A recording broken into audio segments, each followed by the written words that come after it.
नमस्कार, मी पंजाब डक. महाराष्ट्रातल्या सर्व शेतकऱ्यांसाठी सर्वप्रथम आनंदाची बातमी की मान्सून मध्ये 17 मेला अंदमान बेटावर दस्तक देणार आहे. म्हणून ही सर्वप्रथम महाराष्ट्रातल्या शेतकऱ्यासाठी आनंदाची बातमी.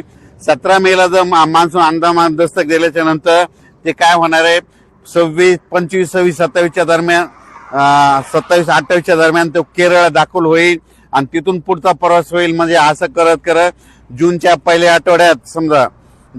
आठवड्यात म्हणजे महाराष्ट्रामध्ये आपल्या मान्सून येण्याची शक्यता आहे. म्हणून हा अंदाज सर्व शेतकऱ्यांना लक्षात.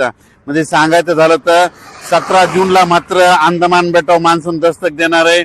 म्हणून हा अंदाज सर्व शेतकऱ्यांनी लक्षात. शेतकऱ्याला सांगू इच्छितो की आजच्यानं कंप्लीट 22 दिवस पाऊस राहिलाय. तुम्ही शेतीचे कामं करून घ्या, कारण की मान्सून आणखीन 2 दिवसानं 17 मेला मात्र अंदमान बेटावर मान्सून दस्तक देणार आहे.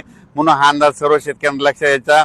आजच्यानं कंप्लीट 22 दिवस पावसाला शिल्लक राहिलेले आहेत. म्हणजे पाऊस 22 दिवस आलेला आहे. म्हणून शेतीचे कामे करून घ्या. म्हणून हे देखील सर्व शेतकऱ्यांना लक्षात यायचं.